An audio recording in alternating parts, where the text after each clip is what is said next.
You are road trekking with Row and Low, and we are getting ready to take a hike up in Knights Ferry Recreation Area in Knights Ferry, California.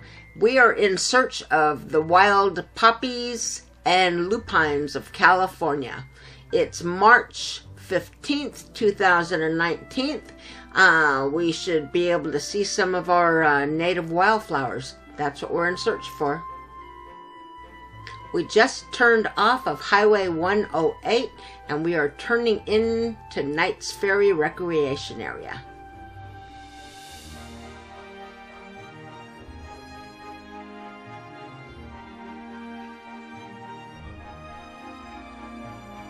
These are historical landmarks found throughout the state of California, built and donated by the Ancient and Honorable Order of Eclampus Vitus, which I am a member of Stanislaus Chapter 58. We are a fraternal organization dedicated to the preservation of the heritage of the American West, especially the history of the mother lode and gold mining regions of the area. There are chapters in California, Nevada, Arizona, Colorado, Utah, Washington, Idaho, Oregon, Montana, and outposts in other western states. The members call themselves clampers. This monument represents our 100th year of our chapter at East Stanislaus, Chapter 58.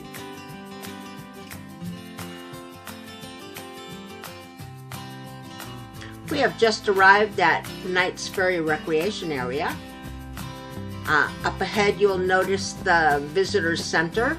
They have some marvelous exhibits inside, definitely worth seeing. There's no charge. Of course, if you'd like to donate, donations are accepted. They also have restrooms inside. Parking here is $5 unless you have an America the Beautiful card, which is accepted here where you can get in for free. I should let you know right from the start, Knights Ferry Recreation Area is dog friendly. Please pick up after your dogs and keep them on the trails.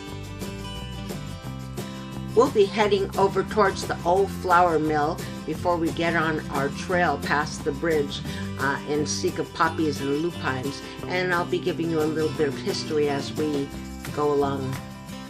Here's a little history on Knights Ferry, California as we walk along the trails and view Ron's photo gallery.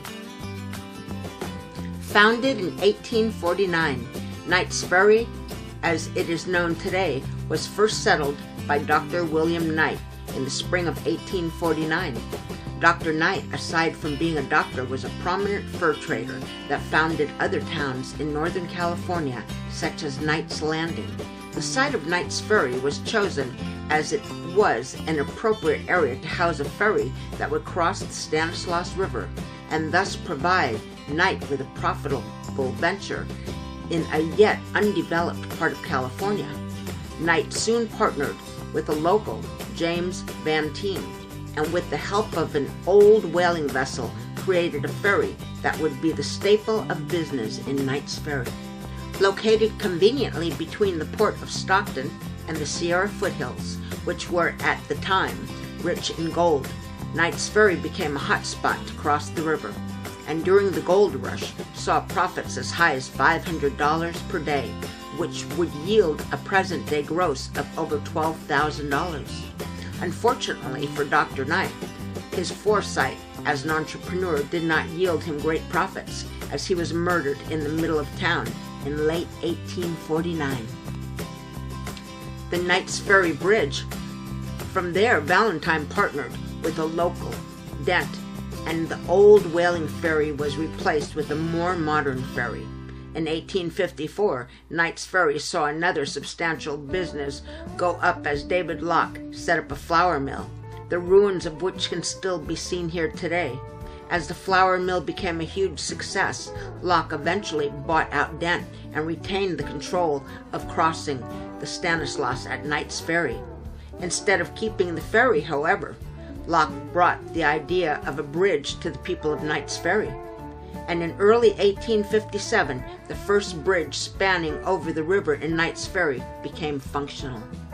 This bridge, however, is not the bridge that's seen today.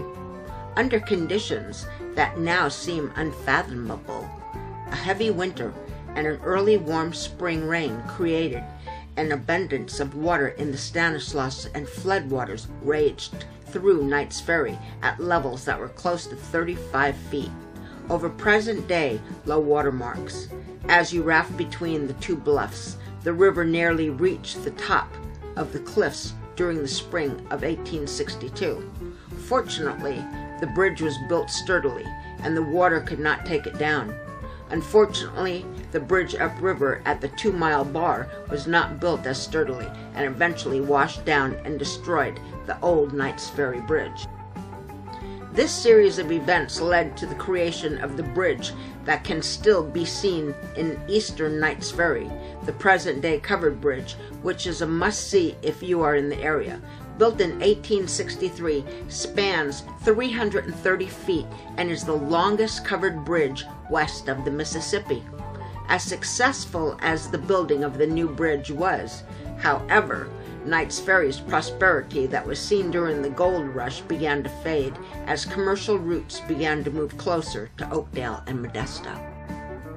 In 1871, Knights Ferry relinquished its status as the center of government for Stanislaus County, and when the Stockton-Visalia Railroad station was posted in Oakdale, Knights Ferry quickly lost the power it once held when it controlled the river crossing. Eventually, Locke sold the flour mill, and the mill was eventually transformed into a power plant owned by Stanislaus County. So too the county bought the rights to the covered bridge in the mid-1880s. As the 20th century rolled in, Knights Ferry gradually moved away from the limelight and became the community it is today.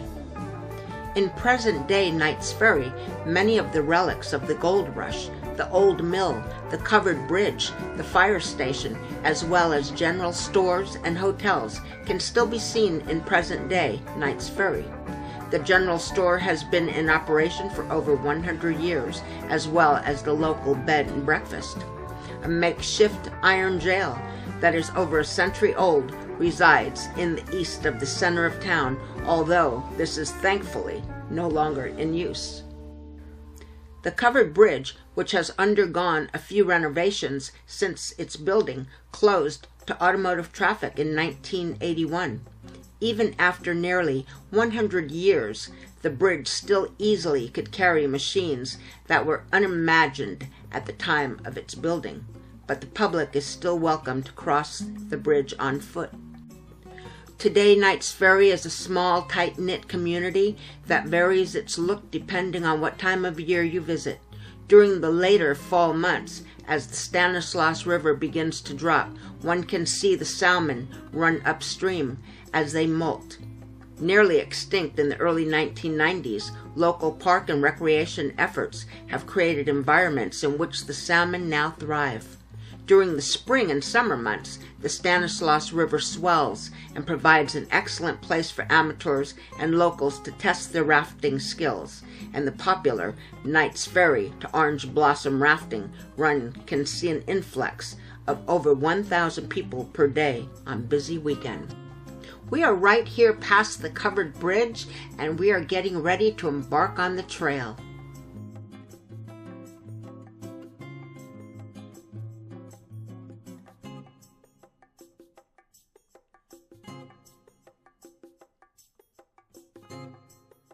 Okay, so we are just walking a little bit.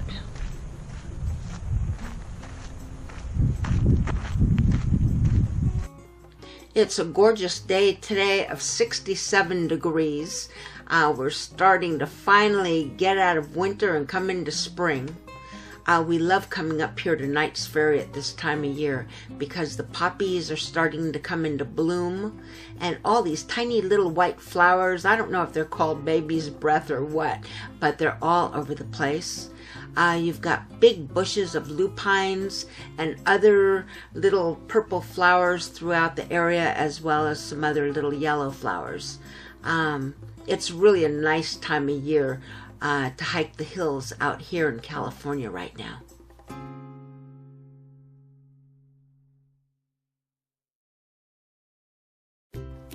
We've left the main trail and we're taking these tiny side trails that head out closer towards the river and a little bit of a more scenic hike.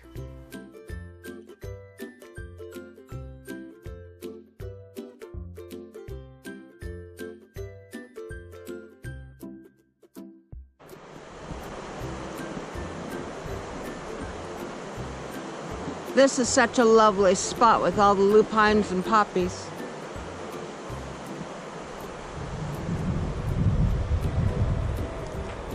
And here you can see some of the Stanislaus River. And boy, is it just rushing right through there.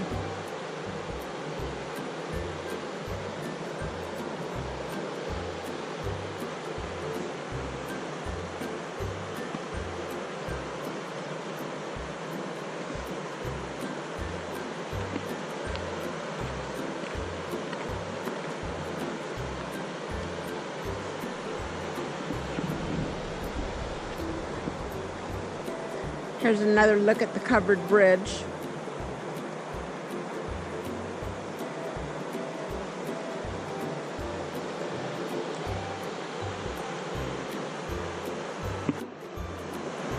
Hello. Hey, Ro, how you doing? Hello, fine. We're at Knights Ferry, waiting for the poppies to bloom. There's a bunch of them out there where the kids are. Yeah. This hill is always filled up. Another month it's going to be really explosive, I think. Yeah. But you know what? We've got the lupines at full bloom right now. And every time I've come, it was poppies full bloom. The lupines were already withering out. And boy, I'll tell you, the lupines are just fabulous. And they come out in February. That's the best I've ever seen the lupines. Yeah. Really amazing. Let's go see all these poppies up here. Okay, we climbed off of the main trail. We're on the little walking trails in here. And that's where you can really see the poppies and lupines. Just gorgeous. Look at this. Beautiful. Ron, look at that up there.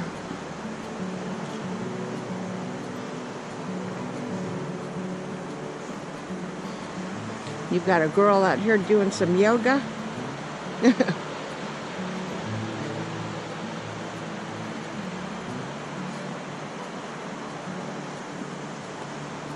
This is what we're here to see, the poppies and the lupines.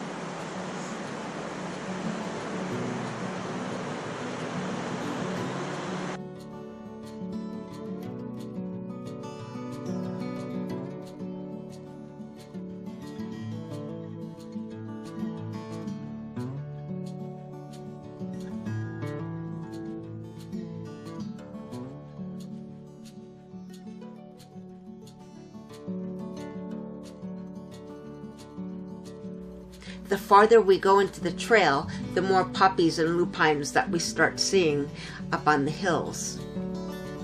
And it's probably around noontime, 1 o'clock, so the sun is really bright and it's washing out a bit of the color that we can see on the hills. If I was shooting this video a little bit later in the afternoon, the grass would be greener and the poppies would be oranger. But either way, it still looks really pretty.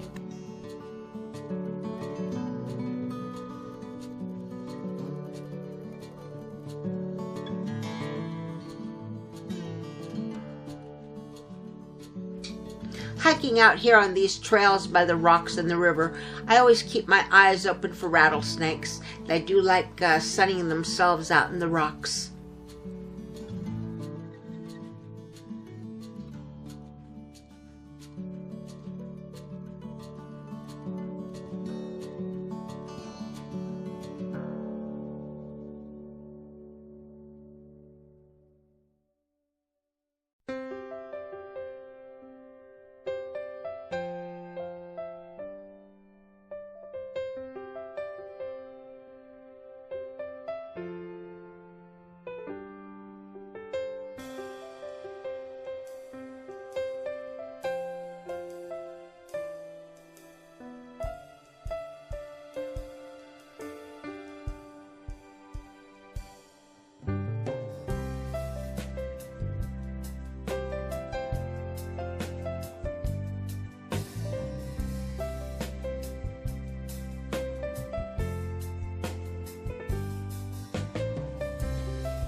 Be sure to stay tuned for Ron's photo gallery.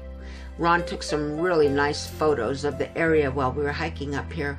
Definitely worth seeing.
Once you get back up to the top of the hill, you're going to find a restroom up there and some benches where you could sit down and relax for a while.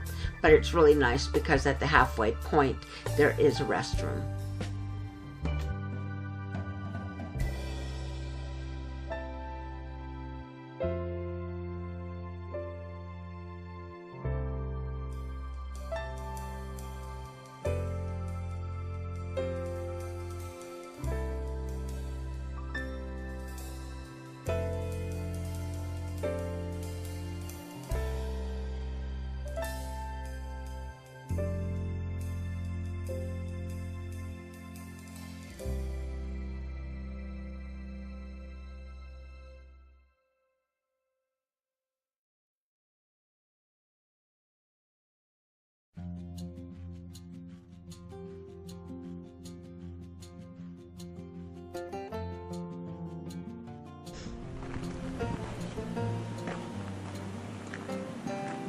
Pretty amazing down there. Now this is an interesting piece right here. If you look closely at that tree on that rock, you'll be able to see all the roots of that tree coming down the side of the rock. That's a really nice photography point here. One of our photography instructors from many years ago, he had made a poster of this particular picture with the tree and that rock and the roots coming by. And you could also see a picture of the covered bridge in the background from the angle that he had shot at, and it was really pretty. Still is. We always shoot this tree when we come here.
You've been road trekking with Row and Low. I hope you enjoyed our trip of Knights Ferry, and if you did, please do subscribe, and then that way when I place new videos, you'll be immediately notified. Thank you for watching.